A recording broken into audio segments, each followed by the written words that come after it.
women in general, like we're designed to lead, but we have to change our culture. And I think women have a huge responsibility to change the culture right now. So many women do feel lost is because they don't have other women to look up to. No. They don't have other Where women are the to mentor role models? them. Women respond to influence and men respond to power. Exactly. You can't shame somebody into change. Right. You influence them.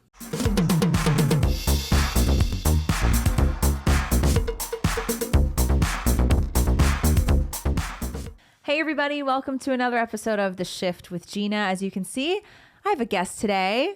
My friend Ashton Munholland is here from Florida, right? Mm-hmm, Palm Beach. Yeah, I'm trying to get her to move to the Middle Tennessee area. But before we jump into our topics today, we're going to talk about a lot of things from the sort of tradwife movement to the emotional burnout that women feel due to feminism, just a lot of different women's issues, especially from a cultural perspective that we haven't really talked about much on my show before. But before we do that, don't forget everybody, if you are a woman who's looking for a community of health and wellness and like-minded people, click the link in my description to join my women's group called The Shift Community. It's hosted on Mighty Networks. We do 4 workouts a week. We're always doing nutrition challenges. We're actually currently in the middle of a shoulders and arms upper body strength challenge that you can join in at any time. We also have a lot of exclusive interviews there from holistic practitioners, nutritionists, a holistic OBGYN, a lot of people who talk about how to get off the birth control pill and how to heal and detox from it. So you can get access to all of that content by clicking the link in the description and joining my group. And that being said, let's get started. Awesome. So Ashton and I met, when did we meet? 2020? Like in DC a couple years ago. Yeah. And we met through a mutual friend. Yep. We both used to work more in politics. Yes. Yeah, Yep. we did. We met through a mutual friend that I met on Instagram. Yep. Kat, which is funny. And we've just kind of kept in touch over the years. Yeah. And it's been a little while since I saw you. When's the last time I saw you? Last time I was here, I think in the spring, maybe. Yeah. Or okay. no, maybe summer. A couple months ago. Yeah. 4 months ago. Did you stay with us last time? I'm trying to remember. No, when you were I here. stayed in Franklin. I remember when you were here. Yeah. And then we went out to dinner with Kat, and then I outed you that you were trying to move here.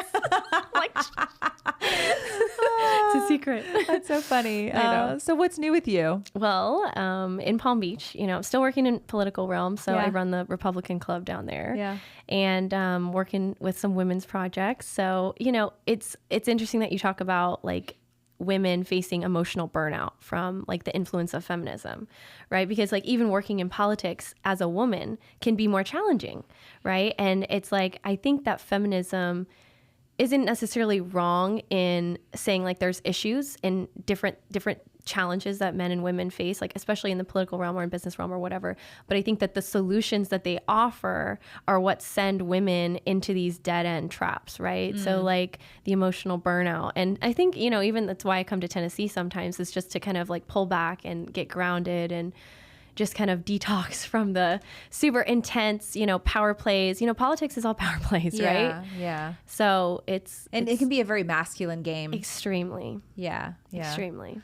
Yeah. So, I mean, how's the group going? Do you like it? The group is club? good. Yeah, the club is fun. We have a lot of great people, but I think that's another thing that I've been processing. And like, I just get into it. I'm not a small talk person. But I'm like, let me tell you what I've been processing. Yeah. But like, even men and women, like how we lead. So I'm the president, right? So I'm responsible for the entire club. Right. We started the club about a year ago. We have like over 150, 70 members, something like that. And we're like the fastest growing club in Florida. So like we've done a lot. We've had amazing speakers, keynote speakers like, Seth Dillon from The Bee and Roger Stone. And we've done a lot. But with that being said, as a woman being president, especially with my personality, I'm very bubbly, very outgoing, love people.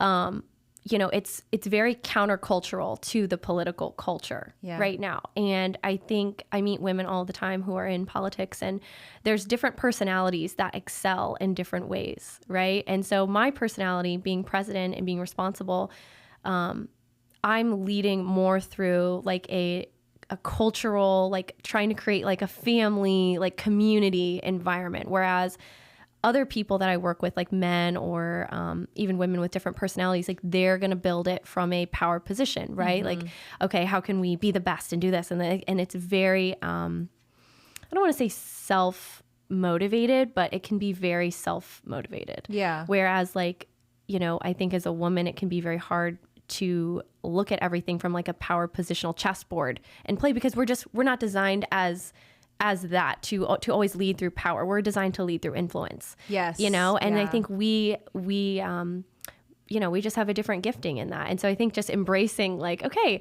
my gift and how I lead in my style of leadership, it's not that women can't lead, like I can lead, but my gift and style of leadership is through influence rather than trying to step on everybody to get my way. It's funny you say that because I was thinking a couple months ago, I forgot who I was talking to about this, but I said women respond to influence and men respond to power. Exactly. And 1,000%. that's why there was, okay, I remember where this came from now. So on Twitter a couple months ago, there's this girl named Mega Verma or something, and she tweets some really good stuff. And she was talking about how women don't respond to other women talking down to them about dressing modestly.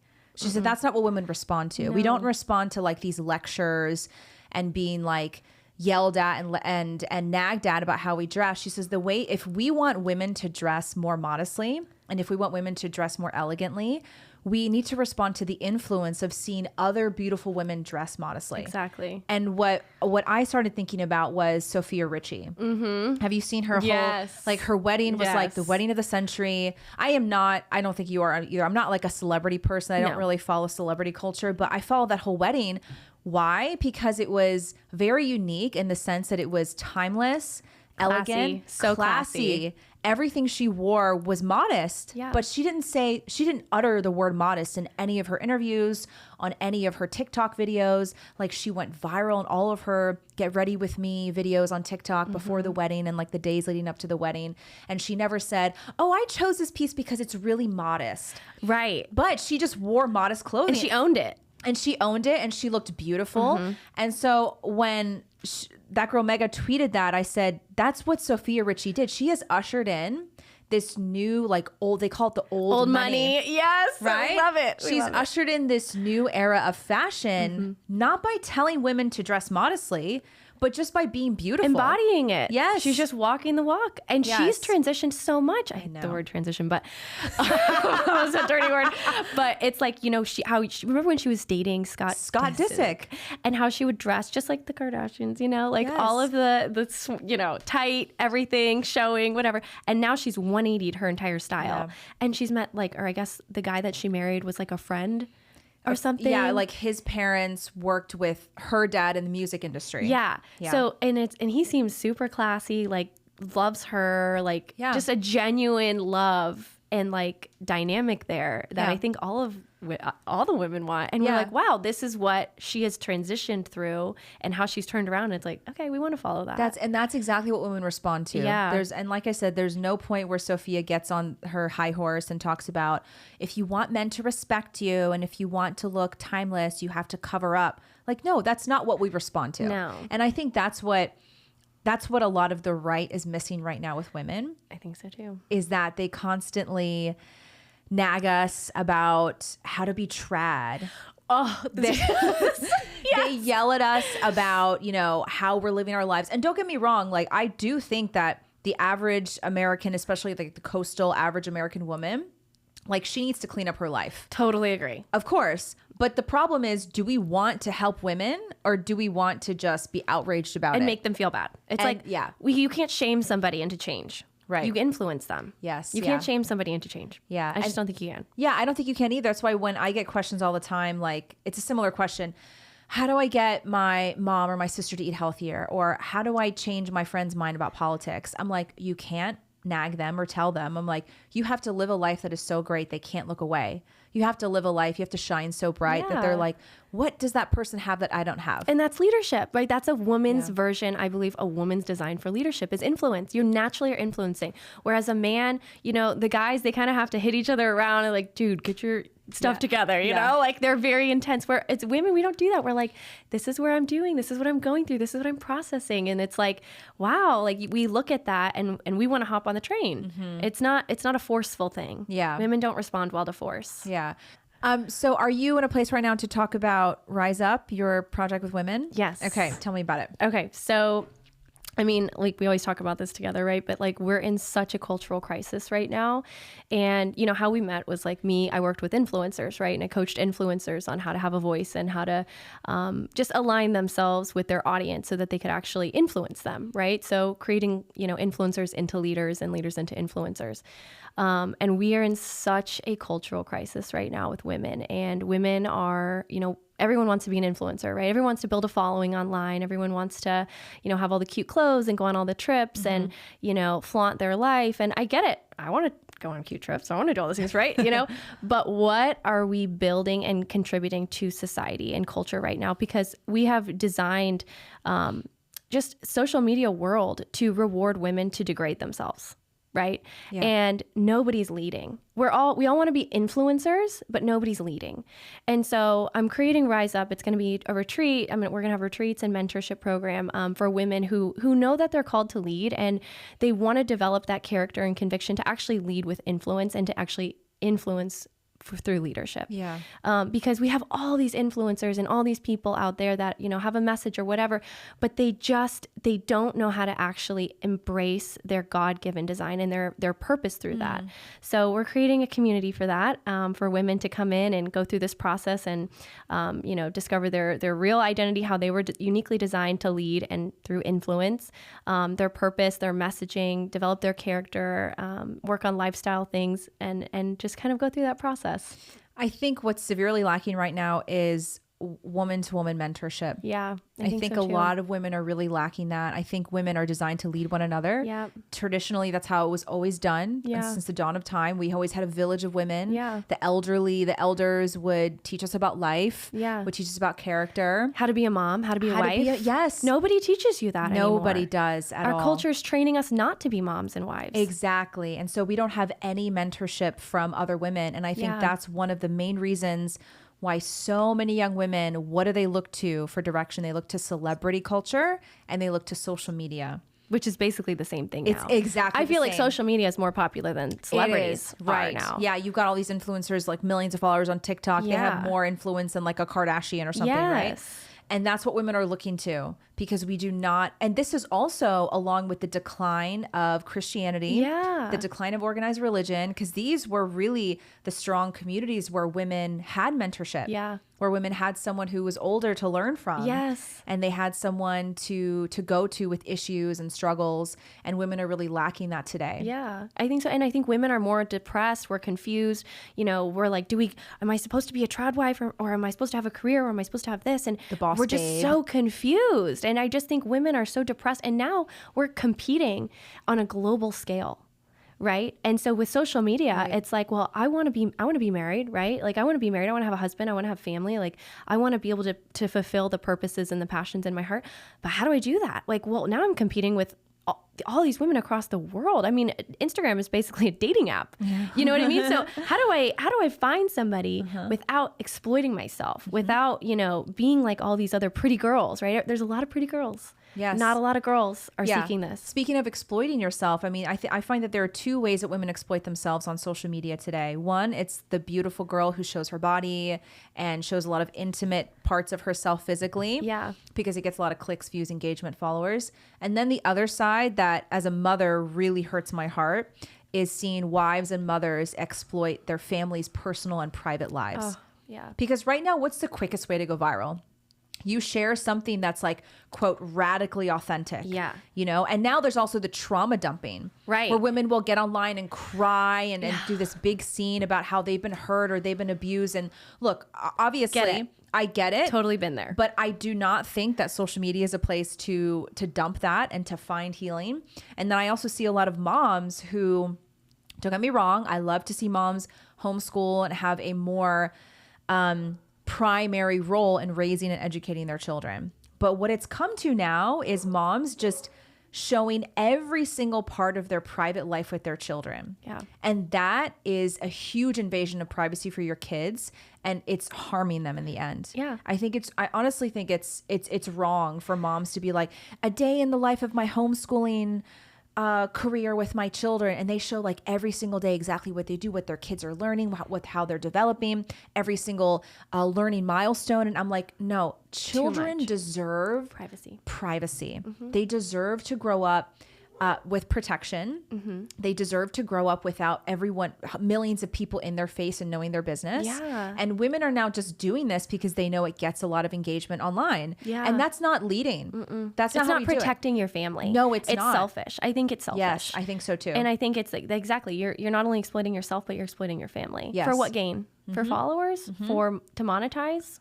Right. Is that worth it? And look, I love it when, like, because there's a way as a mom, if you're a mom who has like homeschooled 6 kids. So for example, like at our church, I've been connecting with a lot of moms who have homeschooled all their kids. There's this mom, she's like, I went to visit them and their home is like so cozy and perfect and beautiful. She's got 6 kids and she and her husband are like these beautiful, kind people. And their oldest is 18 and just graduated homeschool and is like, doesn't want to go to college. So was getting her real estate license to work for her dad's company. And they're just a really lovely family. Yeah. But they live it. Yeah. They don't have to, she doesn't have Showcase to show it everywhere. anything online. And somebody like her, I would understand her going online and mentoring other women on how to homeschool, how to navigate 6 children, like their youngest is 4 years old. But you can do that without exploiting your kids. 1,000%. 1,000%. And we don't see that much these days. Yeah. No. Yeah. And I mean, there's also the other side of it too, is we're now there's like 2 paths that are sort of given to women today. It's either the boss babe, totally committed to your career, either delaying or resisting marriage and family entirely, or there's the trad wife, the ultra trad wife. Yep. Which has become a trend. Yeah. It's become an aesthetic. It's an Instagram aesthetic. Totally. Now. It has become, I think it's become a fetish. Yeah. That's what it's turned into. Yeah. Like this trad wife, you now have all these influencers that have in their bio living the traditional wife life. And I'm like, okay. And we talked about this before. I showed you a video before we started. Yeah. You know, I'm not gonna, I don't want to like call out certain influencers, totally. but there's this one influencer on TikTok who's like in her bio living the traditional life. And in one of her pinned videos, she says, I just want to clear the air and define what traditional wife is.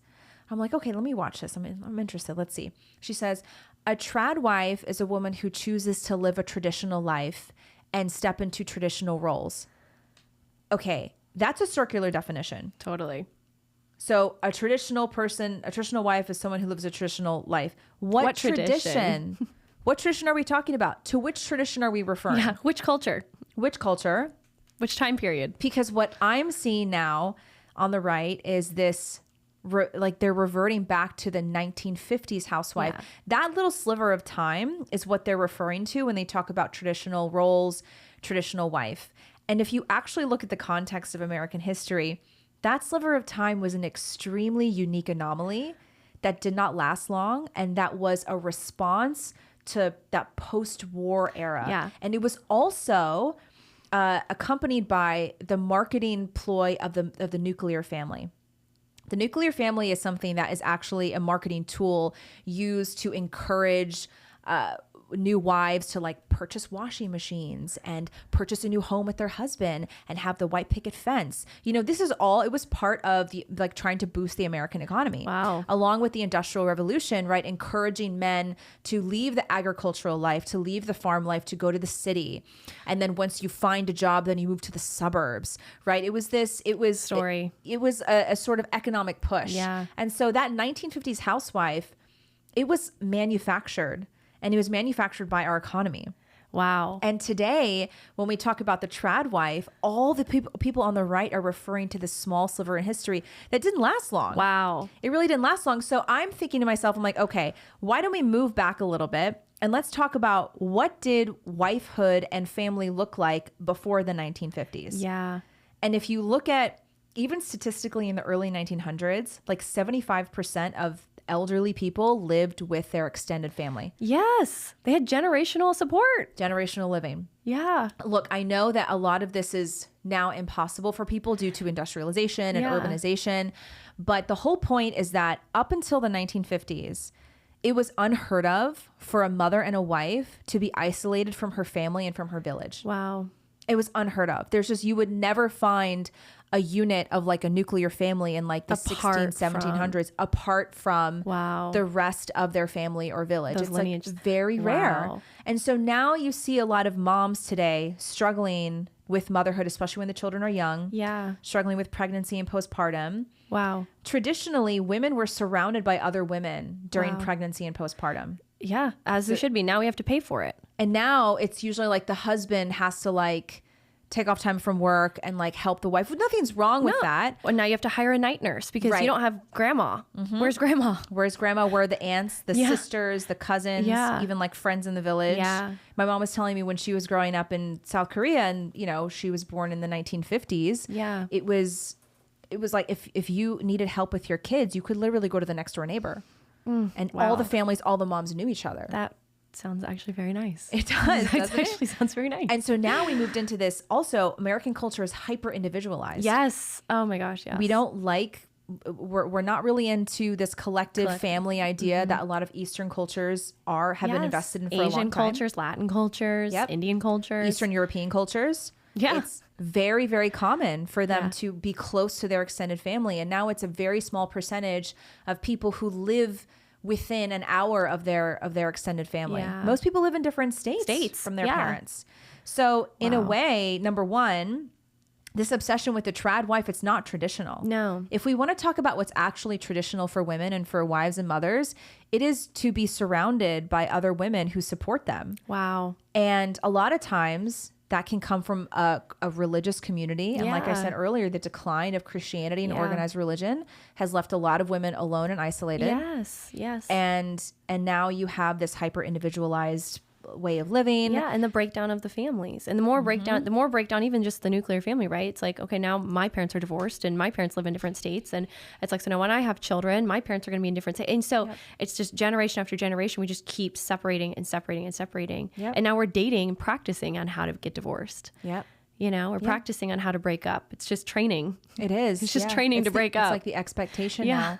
It's really sad. And in a way, and this is where a lot of people on the right will like get mad at me for saying this, but I understand why a lot of women don't want to become moms. Yeah. I really do. Because if you think about the average woman's life, right? Yeah. The average 30-year-old woman who's working because what is she not going to work and just like sit at home and wait for a husband? No, she's working because she has to pay bills. She has to pay her bills. Exactly. She does not live close to her parents. She does not have a strong community of women and friends Yeah. around her. And so when she thinks about motherhood often turns into Wow, her that's being overwhelming. very overwhelming, alone at Yeah. home. And then the postpartum. Yeah. And then even when you do have the baby and the baby's settled in, you don't have any help Yeah. or any mentorship. Yeah. Like it's very lonely and isolating. I get it. Yeah. Look, my parents live in our neighborhood. Thank and you gosh. know, they used to live with us. Yeah. They used to live in this room. And we couldn't have done it without them. And like even now we share duties of like cooking dinner. So tonight, like I'm cooking dinner for all of us. Yeah. But like 2 nights earlier this week, like my parents cooked dinner for us. We brought my daughter over there. You know, they're walking distance. And it's like sharing just the basic duties of cooking and feeding each other and cleaning and stuff. Like it helps a lot when it comes to raising kids. Yeah. And I know a lot of families who live far away from their parents or their extended family, and the mom, they struggle. Yeah. It's hard. Yeah. I can't imagine. So this whole trad wife thing is like, to me, it's just a trend and a fetish. Yeah. It's not helpful to actually preparing women to be wives and mothers. I agree. It's an underlying issue. It's not that just being a trad wife is not the fix, right? It's the heart position. It always comes back to the heart. Like, what is your position? How are you working on internally to prepare yourself to be a mom? Yeah. And we talked about this briefly, but like even dating now, it's like women, we're all out there, right? You have the two options, the trad wife, and then there's the boss babe, right? And it's the boss babe. I'm independent. I don't need anybody. I can go on 5 Hinge dates a week and I don't care and whatever. And it's like, okay, that is an extremely selfish way to look at dating, to look at your life, because however you're preparing in your dating life is how you're going to prepare for your marriage. And so if you're just out there using men to go out to dinner and to whatever, it's like you're looking at this like you're a single 21-year-old girl, and we have women in their late 20s and 30s doing it. And then we wonder, it's like, well, girls, like you can't date like that.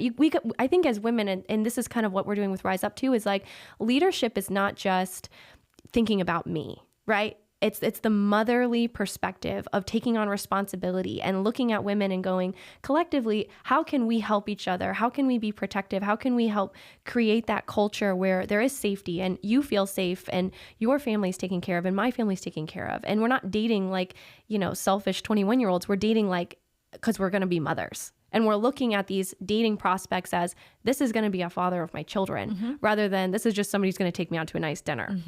So there's like a mindset shift that has to take place even before you get married. Yep. Even before you get married and then your husband goes, I want you to be a tradwife. It's like, well, wait, what is a tradwife like? Wait, what is this like? Yeah.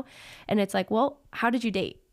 I don't know. So I think that's a big shift. I like that a lot because when I think of like the essence of women, it's to nurture. Yeah. And that doesn't mean that every single woman needs to have biological children. Yeah. I think that women are designed to nurture, whether Yes. that's your own children or nurturing family members or nurturing, maybe godchildren or nieces and nephews. Yeah. Like that's what women, I think at our very core, God designed us to do is nurture. Yes. And in order to do that, you can't be selfish. Yeah. And our culture has taught women that being selfish is the best thing that you can be. Self-care, self-love, self-confidence. It's all about self. And there's this big narrative online of like, oh, moms, you never take care of yourselves. You got to put yourselves first. I don't think we should. That doesn't mean you should let yourself go. You need to take care of yourself so that you can take care of others. Of course. That's the whole part. That's the whole point. Exactly. Because it's easy to let yourself go. Yes. You have to do the hard work of taking care of yourself and making sure that you're healthy and vibrant Yes. so that you can serve others. And you can show up and you can have energy and you can have emotional bandwidth, right? Mm-hmm. Yeah, but it's not just about yourself. Yeah. No. It's a really tough shift to make, I think, because our culture really, really glorifies selfishness right now. Nobody understands serving or sacrifice anymore. And I think it's been worked out. There's no benefit to being serving or self-sacrificial in our culture. Yeah. Who gets rewarded for that? Yeah. Unless you believe in God, right? And if you believe in God, then you know that God is the rewarder of your sacrifice and God knows, right? Yeah. But if you don't have that, I mean, why would I sacrifice? Why would I give up anything? I just get, take care of me, put my needs first. And what does that make you? Extremely selfish wife, extremely selfish mother. Yeah. I think that's the beauty of following Christ is that, you have peace that all of your suffering that you're going to inevitably experience in this world is sanctification. It's a way for you to participate in Christ's suffering. Yes. And when you see it with that perspective, it's hard. Don't get me wrong. I mean, it's like, I'm sure you too, going through these really difficult moments of life, it's easy to say, okay, this is a blessing. I get to participate in Christ's suffering. Yeah. This brings me closer to him. Yeah. But when you're really able to step into that, it makes everything so much more rewarding. And I think that's one of the reasons why so many women are disconnected from motherhood because they see it as just a burden. Yeah. They see even just marriage as just a burden. But it really is like you have to lay yourself down and you have to be selfless. Yeah. And the suffering that can come with that is really what's going to bring you closer to Christ. Yeah. And there's if you don't necessarily look at it from a biblical perspective, it's like, well, why do you even value marriage, right? But like from having a biblical perspective, marriage is like a blessing so that you can serve one another, so that you can co-lead your children and have that protective nuclear family or whatever with generational support we would prefer, right? But it's like, if you don't have that biblical perspective, like why would we value marriage? Why would we value family? Why would we value any of that? We just live for ourselves.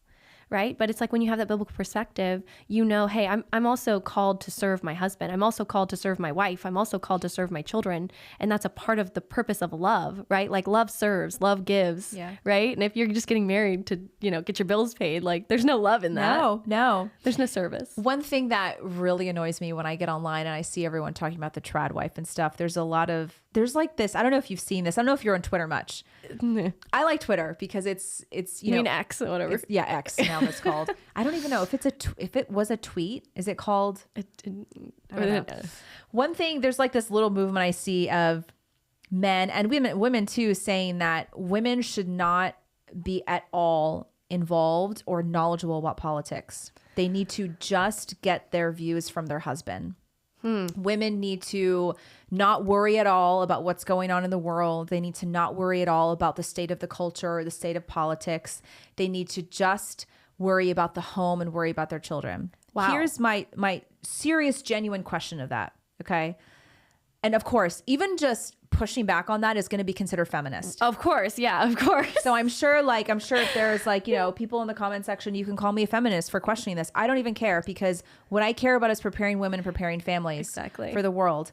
If you want a woman who doesn't know anything about the state of politics or culture, doesn't know anything about the state of the world, how do you expect her to properly raise and educate your children? Yeah. I mean, this is a serious question, because this is now like, I saw a screenshot of some girl's TikTok that somebody shared on Twitter, and she said, I used to follow politics and culture, but now I just let my husband tell me what to think. And I don't think it was satire. From what I saw, it looked like real. Very genuine. Very genuine. She's like coming from this like trad wife perspective. And don't get me wrong, men should lead. Of course. Okay? Totally agree. However, you really do we really want to have a wife that has like the comprehension of a fourth grader? No. Who do you think is going to raise and educate your kids? And what happens? What happens if something happens to you? Exactly. Do we not think about that? Exactly. You should be equipping your wife to know. Yeah. You should be giving her the knowledge that she knows in case anything ever happens. God forbid. To you. Yeah. God forbid. And I mean, if you look at like our history too, how many men died in war? Exactly. Like, did you want to leave some like petulant fifth grade minded woman who doesn't know what's going on with the state of the world? Yeah. Like, I'm not saying that women should be worldly, Yeah. and that we should put politics before our families, but we have to be informed as women. Yes. We have to prepare our children to know what they're going to face in the world. Yes. Because who's going to educate your kids if it's not going to be the mom? Do you want to send them off to the state? So then what is the purpose of your wife? Then I would ask them, I would turn the tables and I'd say, okay, so why do you want to get married? Yeah. What do you want from a wife then? You just want her to look good and bear children? And clean the house. And clean the house and cook? Okay. So yeah, who's going to raise your kids? You're going to have to send them to school. Yeah. You're going to have to send them to be then raised. The state will by now the raise state. your children. Great. Yeah. So we're back to that now. So that's essentially like a leftist point and then of think view. about your daughters. Like this is where the perspective from I'm dating and I'm just looking at marriage, husband and wife, from that to we're now mothers and fathers, right? It's like that's a maturity jump, right? And that's a different lens to look at, where it goes, you know what? I'm not looking at a wife because I'm not looking at a dating prospect because I want a good looking wife who's going to cook and clean. I want somebody who's going to raise my daughter. Yeah. And what do you want for your daughter? Do you want your daughter to be so ill-equipped and ill knowledgeable about what's going on in the world, where when she has to go to college or she has to travel or she's like helpless and naive? Like, yeah. I wish people would understand that. Yeah. Yeah. And I think this is where it's like the right will say it's feminist to want to prepare women for the world, to be strong and to be informed. There's nothing feminist about that. No. Not at all. No. I think it's a good thing to really prepare women, because especially in this day and age, you think about a 17-year-old teenager.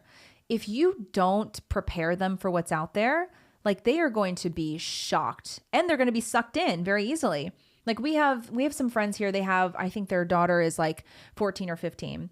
She's not allowed to have social media, like, at all. Mm-hmm. And they don't just shelter her from it and be like, well, you can't just have it. They sit down with her and they tell her why. And they show her Instagram pages and they say, this is why this is inappropriate. Yeah. And they show her like some clips about how predators can like slip into your DMs. Take content, repurpose your content. Exactly. Mm-hmm. They can prey on you. They can try to reach you in different ways. And so they educate their daughter about what's out there, so that she knows. Yes. And so she like understands why she's not allowed to use certain things online.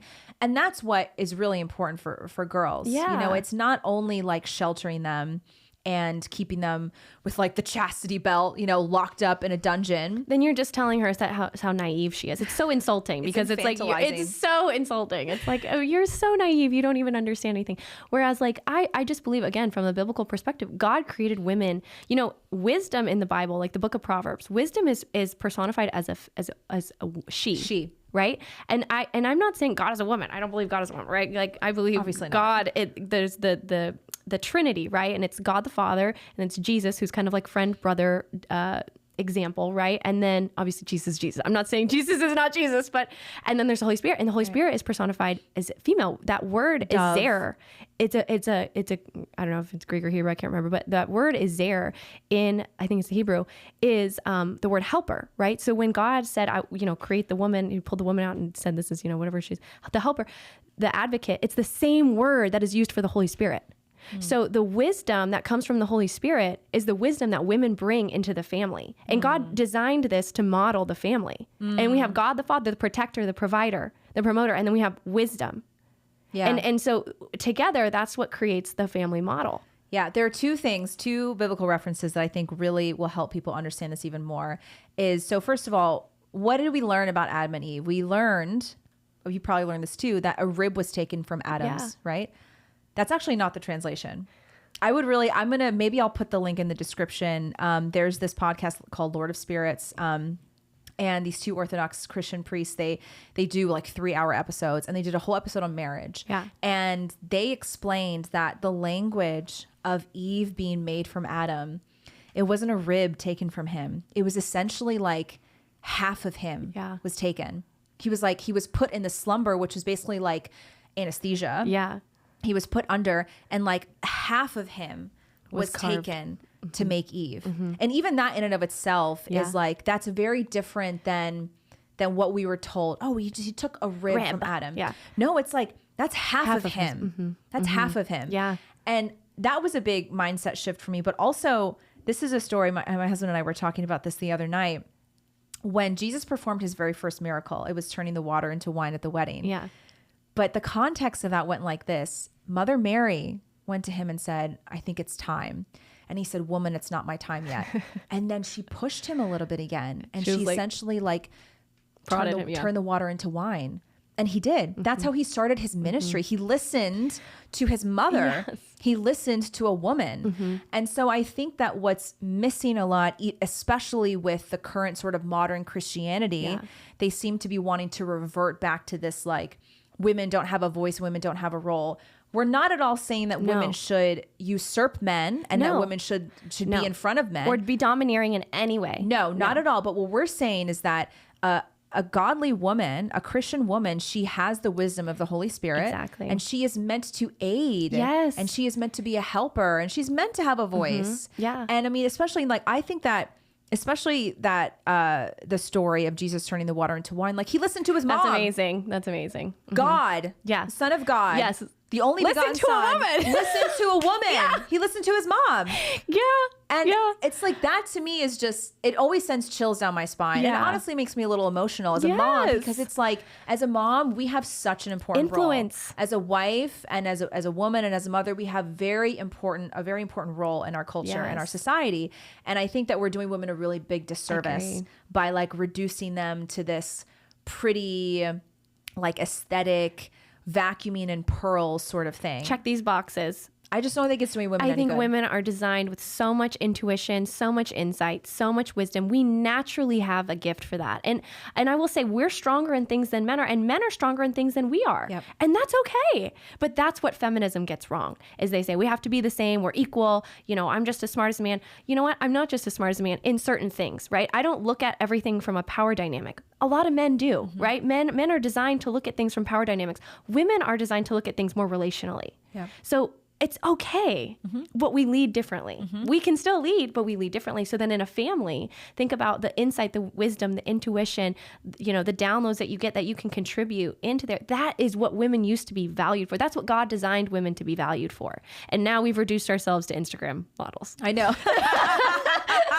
So, you know, yeah. I love talking about this. And I hope that we can do more in-person stuff like this with women too, because there's a need for it. Yeah. There's a need for it. In a culture, and just to even explore these options, right? Because just like you're saying, and I don't know, where do you think like the whole tradwife trend came from? Like, do you think it came from anything inspired from Andrew Tate? No, I think it came as overcorrection and response to feminism. From the feminism. I do. And that's why I think the red pill manosphere came from too. So in a way, I understand, because where feminism has taken this country, it's devastated our culture. Totally. And now I saw this clip of, you have girls dancing on TikTok celebrating their abortion. It's so sick. It's sickening. So sick. It's disgusting. So in a way, I get the sentiment to like shut women up. Yeah, because they're just being idiots right now. Shut them up, put them back in the home, put them in the kitchen. Because now you got women like AOC who are like doing the most stupid things in politics. And you got girls showing their butt on Instagram, celebrating their abortion, talking about we need to accept. I can't say that word. We'll beep that word out. But you know what I'm saying? So I get it in a way. I get it too. Like, shut those women up. I get it too. But it's now been an overcorrection. It's toxic femininity. It is. Yeah. There's toxic masculinity, there's toxic femininity. Yeah. And then there's healthy masculinity and there's healthy femininity. Right. And we've overcorrected also. We have. But that's what society tends to do, but that's what the world does. Yeah. And I think that's why when you don't follow Christ and you follow the world, You have no base. it will always get it wrong. You'll never have a home base to go to. The world always gets it wrong. It'll go from this one end of the spectrum to the Yeah. other, and the pendulum will swing, get and it it. will never get it right because it's the world. I get it. And I was there too. I mean, we both had feminist journeys Totally. and it destroyed us in a lot of ways. Yeah. Yeah. Yeah, it really did. And that's why I think it's okay for women. It's okay for women to have a past. Yeah. And it's okay for women to feel like there's always redemption. Yeah. This is what I want women to understand. Exactly. Is that's why, you know, all the red pill manosphere stuff, they talk about like, oh, if a woman has this body count, or if she went to a liberal arts school, or if she has tattoos, then she's not at all worth it. I mean, look, I think that there are definitely some indicators to look for. Totally. That's fine. But I think it hurts a lot of young women who feel a little bit ashamed of their past. Yeah. Who feel like they've been caught up in the college life. Yes. Who feel like they've been caught up in the party scene. They got sucked in. And I just want all women to understand that there is full healing and forgiveness and redemption. Totally. No matter what. Yeah. And it comes through Christ. Yep. And it comes through a sense of community of women that are going to support you. Yes. Because once women really fully believe that, they're going to be able to function from a much more productive place. Exactly. And knocking off the shame, right? Like shame is what caps us and keeps us stuck in those things. And it's like, I have a past. I don't know what you have, but I have a past of things. And, you know, being able to walk through that because of God, being able to heal those things and detox that culture, right? And embrace truth, because God's truth is the pathway forward. It's just the pathway forward. It's the pathway to truth, to redemption, restoration, and then healing, right? And so it's like, that's the culture that I want to have in my family. I don't want my children to grow up and be like, oh my God, if I made a mistake, I'm stuck. You know, like, no. It's okay. You made a mistake. We're going to keep going forward. Yeah. We're going to keep growing. We're going to keep learning. And I think just to also, for your listeners or viewers, like, just keep an open mind, right? Like, everybody is still growing and developing together. And it's like, none of us have this perfectly clear outline defined. None of us have all the answers to this stuff, but it's like, be in community that helps you develop it. Be in community that challenges you to ask these questions, to dig deep, to get yourself healthy and to take care of yourself. Because when you have the ability to take care of yourself and you understand how valuable you are, like, everything else begins to shift in place. But we've degraded the value of women. Mm-hmm. And so women are out there because they're like, oh, I already had, my body count's 50 people or whatever, so I just keep going. And it's like, oh my gosh, no, you can stop. I promise you can stop. We can restore this. Like, just chill. And you can stop. You can stop. But I think people, if they don't think that they can stop or they don't think there's any redemption, they're like, screw it. I'm just going to keep going. I get messages from young girls all the time, even women in their late 20s, early 30s. I get messages and they're like, I don't know, like, literally the sort of general sentiment I get is, I don't know if I'm good enough to stop this lifestyle. Exactly. And that's what breaks my heart. No, me too. It breaks my heart because I was there. Yep. And I know what it feels like to feel stuck. And you're like, I don't know if I can come out of this. You don't have good community around. You don't have good influences. Mm-hmm. Your friends are doing the same thing. Exactly. That's what they all say to me. They say, all of my friends are still doing this and I don't want to do this anymore, but I don't have anybody. I know. And that's the thing that scares them the most, is that they don't have any friends or any family, any support that's going to help them turn their life around. And that's exactly why, that's why you do your group. And that's why I'm doing Rise Up, because we need women influencers that can create those hubs for women to come to and say, I'm really stuck in my crap right now. And how do I walk out of this? Because I don't want to live the boss babe, miserable, single, alone at 40 with 5 cats. Yeah. Where I'm going on a Hinge date every week. Like, I don't want to do that, Like, so I need good people that are married, that have great families like you. You're a great example, and women need that. Thank you. Yeah. And so I admonish you for that. Yeah. It's, it's just like you said, you're never going to get it perfect. Yeah, especially as a wife and a mom, you're never going to get it perfect. No. And that's okay. Yeah. You have to keep coming back to the source. You have to keep coming back to what Jesus offered us and know that there's always full healing in that. Yeah. And we are always going to stumble, but you learn along the way and you have to have mentors. Yeah. So everyone needs to jump in your group. Yeah. Please jump in my group. Ladies, if you're a guy listening, if you have a wife, girlfriend, sister, mom. We have our age group is like from mid-20s to like early 50s. Yeah. Yeah. So there's actually a lot of moms in my group who have young children who feel like they've just been stuck for a long time. Yeah. But even getting physically healthy, what you're doing, that's a step, right? Big step. It's a huge step. Huge. How does that connect to everything else? Right. Yeah, exactly. Because what people often forget is that they like to separate the physical health from the spiritual health. It's inseparable. It's inseparable. It's inseparable. So you're never going to be physically healthy unless you also start to heal yourself emotionally and spiritually too. Yeah. It's the full package. It is. It's just the thing about physical fitness and weight loss is that it's a good first step. Exactly. It gets your foot in the door, and it seems much easier to tackle than emotionally healing yourself. But once you start to eat better, start to heal your hormones, Exactly. start to walk more, go outside, exercise Detox birth more. control. Yes, detox birth control, ladies. Yeah. Then it becomes easier to see where you need to heal emotionally. Yeah, because it's numbed you. Yeah. And there's so many numb women out there. I know, it's sad. Well, this was great. We went for a good chunk of time. You have to come back. We'll come back. You're going to come back. Totally. You're going to live here. Totally. We'll do this often. So where can everybody find you? So I haven't launched Rise Up's website or anything yet, but you can follow me personally at Ash_on_point with an E at the end. And I'll be posting stuff about it soon. So yeah. I'm excited. Yeah, me too. I really can't wait. Me Thanks too. for coming, You're Ash. definitely going to be in. This was really great. Thank you. Thanks for joining, everybody. Don't forget to, I should have said at the beginning, but don't forget to like, subscribe, and share. I don't do any ads on my show, so all I ask is that you share. Definitely like it and subscribe because people need this. Yes, yeah. All right, thanks, everybody. See you next time. Bye. Bye. Bye-bye.